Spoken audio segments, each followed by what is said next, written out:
नमस्कार, खबरों का पंचनामा देख रहे हैं आप। मैं हूं आपके साथ पूजा। हम लेकर आए हैं देश और दुनिया की 5 बड़ी खबरें, जिस पे चर्चा के लिए मेरे साथ स्टूडियो में मौजूद हैं कैपिटल टीवी के editor in chief doctor Manish Kumar. Doctor साहब, बहुत बहुत स्वागत है आपका। धन्यवाद। सबसे पहले नजर हेडलाइंस पर। पीएम मोदी का कल अयोध्या दौरा, रामनगरी को 16,000 करोड़ की परियोजनाओं की देंगे सौगात। पीएम से पहले सीएम योगी पहुंचे अयोध्या, तैयारियों का लिया जायजा। बिहार में बड़ा राजनीतिक उलटफेर, नीतीश कुमार ने ललन सिंह से छीन ली कमान। ललन सिंह ने राष्ट्रीय अध्यक्ष के पद से दिया इस्तीफा।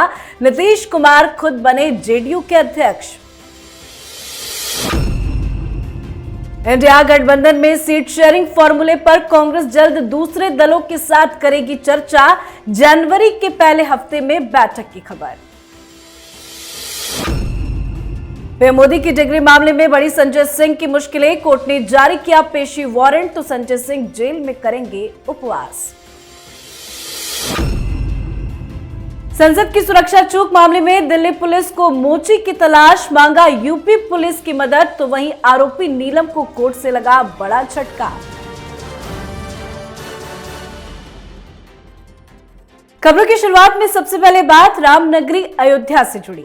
अयोध्या में भव्य राम मंदिर के उद्घाटन की तैयारियां जोरों पर चल रही हैं। 22 जनवरी को प्रधानमंत्री नरेंद्र मोदी राम मंदिर का शुभारंभ करेंगे, पर उससे पहले कल पीएम मोदी अयोध्या जाएंगे। पीएम मोदी का कल का अयोध्या दौरा काफी ज्यादा अहम है। पीएम इस दौरान अयोध्या में करीब 16,000 करोड़ की नई विकास परियोजनाओं का उद्घाटन और शिलान्यास करेंगे। एयरपोर्ट, हाईवे, रेलवे स्टेशन और रेलवे लाइन दोहरीकरण के साथ कई बड़ी परियोजनाओं की सौगात अयोध्या को देंगे। इनमें श्री राम जन्मभूमि मंदिर से जुड़ी महत्वपूर्ण परियोजनाओं पर खास तौर से फोकस होगा। श्री राम एयरपोर्ट और नवनिर्मित रेलवे स्टेशन का उद्घाटन भी करेंगे। 4 प्रमुख पथों का भी लोकार्पण होगा। इसके अलावा प्रदेश के अन्य जिलों की कुछ परियोजनाएं भी इसमें शामिल की गई हैं। पीएम मोदी के दौरे से पहले आज योगी आदित्यनाथ अयोध्या पहुंचे। सुरक्षा से लेकर तमाम इंतजामों का जायजा लिया। मोदी के अयोध्या दौरे को योगी ने अविस्मरणीय समारोह बनाने के निर्देश दिए हैं। कल पीएम मोदी का अयोध्या दौरा है, क्या कुछ तैयारियां की जा रही हैं? देखिए, कल तो ट्रेलर है, पूरी फिल्म तो 22 तारीख तक चलने वाली है और अयोध्या नगरी, वहां के लोगों को यकीन नहीं हो रहा है कि ये शहर इस तरीके से बदल जाएगा। ये प्रभु श्री राम के जो जन्म स्थान पे मंदिर बन रहा है, ये सिर्फ मंदिर नहीं है, हिंदुस्तान के सिविलाइजेशन का एक प्रतीक चिन्ह बनने जा रहा है और इस सरकार ने कोई कोर कसर नहीं छोड़ी है। कल एयरपोर्ट का नया नाम आने वाला है, महर्षि वाल्मीकि इंटरनेशनल एयरपोर्ट अयोध्या धाम। ये एयरपोर्ट जो है उसका उद्घाटन होना है। आपने जैसा बताया कि रेलवे स्टेशन का भी उद्घाटन होना है। हर तरफ राम राम की गूंज है, लेकिन ये कहना पड़ेगा, ये गूंज कुछ लोगों के कानों के चदरे को फाड़ रही होगी। कारण कि जिस हिसाब से लोगों को, तमाम पॉलिटिकल पार्टीज को पॉलिटिकल लाइन से हटके इनविटेशन दिया गया था, ये उनकी बदकिस्मती है कि उनको बुलावा नहीं आया और वो अयोध्या को फिर से एक राजनीति की तरह यूज करने में लगे हुए हैं। जी, अब बात करते हैं बिहार की राजनीति की, जहां बड़ा उलटफेर हुआ है। दिल्ली में आज जेडीयू की राष्ट्रीय कार्यकारिणी की अहम बैठक हुई, जिसमें पार्टी के राष्ट्रीय अध्यक्ष ललन सिंह ने पद से इस्तीफा दे दिया। उन्होंने कहा कि लोकसभा चुनाव में सक्रियता को देखते हुए मैंने ये फैसला लिया है, पर इस फैसले के पीछे की कहानी इतनी आसान नहीं लग रही है। इस्तीफा देने के बाद उन्होंने पार्टी के नए अध्यक्ष के लिए खुद नीतीश कुमार के नाम का प्रस्ताव आगे रखा। नीतीश कुमार अब जेडीयू के नए अध्यक्ष बन गए हैं, मतलब सारी कमान अब खुद नीतीश कुमार ने अपने हाथों में ले ली है। ललन सिंह का इस्तीफा, अब आगे क्या कुछ होगा? देखिए, ललन सिंह के लिए बड़ी मुसीबत है। झूठ भी बोलना था तो कायदे के झूठ कहते हैं कि लोकसभा के चुनाव में व्यस्तता, भाई आपको व्यस्त नहीं रखा जाना है। सबसे ज्यादा व्यस्त कौन होता है? अध्यक्ष होता है पार्टी का, मुख्यमंत्री होते हैं और आपको ऐसी कौन सी जिम्मेदारी दी जा रही है कि जिससे आप जो है इस पद के ऊपर रह करके आप उसके लिए कुछ कर नहीं पाते? आपको पदमुक्त किया जा रहा है, साथ ही साथ आपसे तमाम अधिकार छीन लिए जा रहे हैं। और वो इसलिए क्योंकि नीतीश कुमार को ये एहसास हो गया था, ये विश्वास हो गया था कि आप पार्टी के लिए कम और लालू यादव की पार्टी आरजेडी के लिए ज्यादा काम कर रहे थे। बहुत ही अजब दुनिया है ये। यहां जो कह सकते हैं कि डिवाइन जस्टिस वो सूद समेत मिलता है। आप देखिए, आपने तमाम लीडर्स के लिए गड्ढे खोदे और आप उसी गड्ढे में गिर गए। ये घोषणा कि लल्लन सिंह अब अध्यक्ष नहीं रहेंगे, तस्वीरें आई पटना से। पटना में कार्यकर्ता वो अबीर गुलाल खेल रहे हैं, कह रहे अच्छा वो गया, उसकी वजह से बहुत दिक्कतें हो रही थी। तो ये कैसी बातें आप कह रहे हो? ये तो वही है कि इज्जत भी चली गई, फिर भी आप कह रहे हो कि नहीं मैं बहुत इज्जतदार हूं। जी, अब बात करते हैं विपक्षी गठबंधन इंडिया की।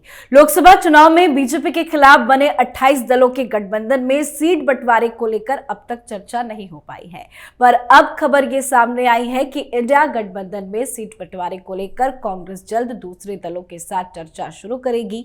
बताया जा रहा है कि जनवरी के पहले हफ्ते में ही कांग्रेस विपक्षी दलों के साथ बैठक करेगी और सीट शेयरिंग फॉर्मूले पर चर्चा होगी। बता दें कि कांग्रेस ने 19 सितंबर को एक राष्ट्रीय गठबंधन समिति का गठन किया। अब यही समिति इंडिया गठबंधन के पार्टी दलों से सीट शेयरिंग को लेकर बातचीत करेगी। डेट तो सामने आ गया है, पर क्या अभी भी बात बन पाएगी? बात बनेगी। उधर तो आपने ये खबर दी, और खबर क्या चल रही है? उद्धव ठाकरे कह रहे मैं 23 से कम नहीं।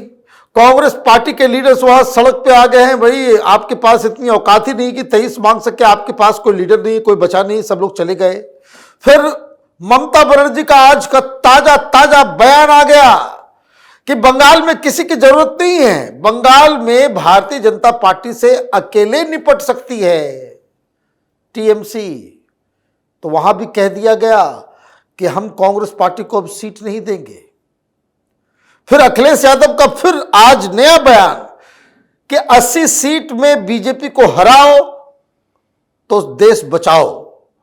और ये 80 सीट, उन्होंने जो शब्द का इस्तेमाल किया वो इंडिया नहीं हराएगा, वो पीडीए हराएगा। मतलब अखिलेश यादव ने भी एक अलग गठबंधन का ऐलान कर दिया है। केजरीवाल से तो कोई बातचीत ही नहीं हो रही है। केजरीवाल वैसे ही डिक्लेयर कर चुका है 13 उधर हम लड़ेंगे और दिल्ली में 7 लड़ेंगे। तो भाई किस चीज के लिए बैठक बुलाओगे? भाई ये गठबंधन right from the beginning successful नहीं होना था और उसी राह पे ये चल रहे हैं। कांग्रेस पार्टी को ये अकल आई है कि जितना जल्दी हो सके उतना जल्दी ये जो ताम झाम आपने बना रखा है इंडी गठबंधन का, वो खत्म हो। जी, अब बात अगली खबर की। पीएम मोदी डिग्री विवाद में कोर्ट ने एक ऐसा आदेश दे दिया है जिससे आप में हड़कंप मच गया है। दरअसल अहमदाबाद की मेट्रोपॉलिटन कोर्ट ने इस मामले में संजय सिंह के खिलाफ पेशी वारंट जारी किया। इसमें मजिस्ट्रेट ने स्थानीय पुलिस को निर्देश दिया कि संजय सिंह को तिहाड़ जेल से हिरासत में लेकर 11 जनवरी की सुबह 11 बजे अदालत में पेश किया जाए। इसके बाद अदालत इस पूरे मामले में आगे की सुनवाई करेगी। तो वहीं खबर यह भी सामने आई कि संजय सिंह जेल के अंदर ही भारत माता की प्रतिमा पर माल्यार्पण कर हर शुक्रवार को उपवास करेंगे। कोर्ट से एक के बाद एक झटके लग रहे हैं, पर ये उपवास करने का क्या नया ड्रामा? भाई ये बड़े ड्रामेबाज लोग हैं, एक से एक नटवर लाल जो है आम आदमी पार्टी के अंदर है। किए हो चोरी और भारत माता की तस्वीर लगा के शुक्रवार को जो है तुम उपवास करोगे। अभी 1 दिन करोगे, फिर 4 दिन करोगे, 7 दिन करोगे। दिक्कत क्या है? किसी वकील ने बता दिया होगा अब निकलने का कोई रास्ता नहीं है। सो रास्ता अपनाओ किसका? सत्येंद्र जैन वाला। वो भी उपवास करना शुरू कर दिया था, खाना पीना छोड़ दिया। पहले तो वो मसाज करते हुए पकड़ाया, बाहर से खाना आ रहा था, एकदम गप्पा गप खाए जा रहे थे, एकदम स्वादिष्ट भोजन। जेल का खाना इनको पसंद नहीं आ रहा था, गले से उतर नहीं रहा था। तो फिर जब हर जगह से सुप्रीम कोर्ट से बेल नहीं मिला तो क्या शुरू किया उसने जो है उपवास रखना शुरू किया और उसी चक्कर में मेडिकल ग्राउंड पे वो बाहर है, हॉस्पिटल में, तिहाड़ में नहीं है, हॉस्पिटल में है, वो छुट्टी, वो बाहर निकलने का कोई रास्ता। तो उसके वकील ने भी शायद कहा हो कि अब तो तरीका एक ही बचा है, चोरी तो सारी पकड़ी गई है, बेल मिलने का कोई रास्ता है नहीं, इसलिए उपवास करो, कुछ चेहरा कुछ ऐसा बना लो, फिर किसी दिन कह देंगे कि भाई बाथरूम में गिर गया संजय सिंह, तो मेडिकल ग्राउंड पे जो है तुमको बाहर निकालने की कोशिश करेंगे। अदरवाइज अभी होली वगैरह सब कुछ उधर ही होना है, इसके निकलने की कोई गुंजाइश नज़र नहीं आ रही, क्योंकि सीधा सीधा सुप्रीम कोर्ट कह रहा है अपने जजमेंट में कि 338 करोड़ रुपए का घोटाला प्रामा फेसी तो साफ नजर आ रहा है, तो फिर कैसे बचेंगे। और उधर दूसरे जो पाप इसने किए हैं उसका भी धीरे धीरे निपटारा हो रहा है। अब जाइए डिग्री मांगिए, अब ये बताया जाएगा कोर्ट के द्वारा कि कितने डिग्री की पनिशमेंट जो है आपको मिलनी चाहिए। जी, आखिरी खबर में बात संसद की सुरक्षा चूक मामले में आई अपडेट की। संसद सुरक्षा चूक मामले में दिल्ली पुलिस कई पहलुओं पर जांच कर रही है और अब खबर ये सामने आई है कि स्पेशल सेल इन दिनों सागर शर्मा और मनोरंजन डी के जूतों में कलर स्प्रे फिट करने वाले मोची की तलाश कर रही है, क्योंकि पुलिस मोची को इस पूरे मामले में गवाह बनाना चाहती है और इसी संबंध में अब स्पेशल सेल ने उत्तर प्रदेश पुलिस की मदद भी मांगी है।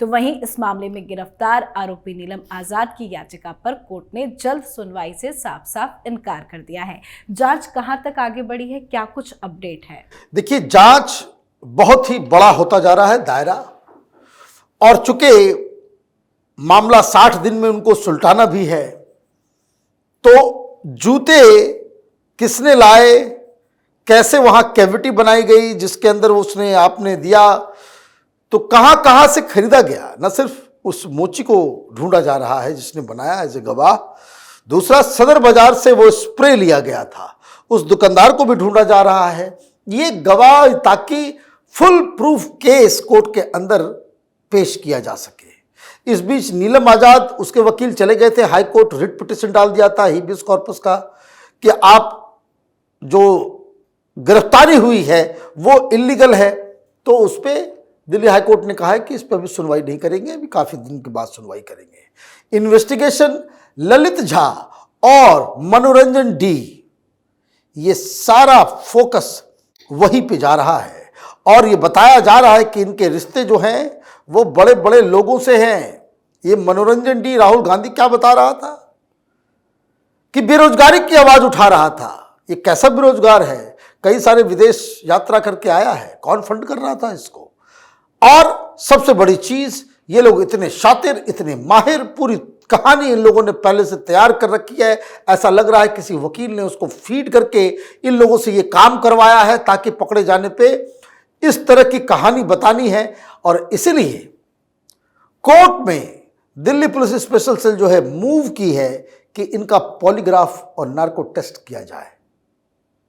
2 तारीख को शायद सुनवाई है इसकी, और अगर कोर्ट ने ये अलाउ किया कि इनका पॉलीग्राफ टेस्ट हो सकता है, तब तो सारी जो कहानी जो है वो अपने आप दुनिया के सामने आ जाएगी। बिल्कुल, बहुत बहुत धन्यवाद सर इतनी जानकारी के लिए। धन्यवाद। खबरों का पंचनामा में आज के लिए फिलहाल इतना ही। देश विदेश की बाकी खबरों और उनके सटीक एनालिसिस के लिए देखते रहिए कैपिटल टीवी। हमें लाइक कीजिए, शेयर कीजिए और कैपिटल टीवी को सब्सक्राइब कीजिए। नमस्कार।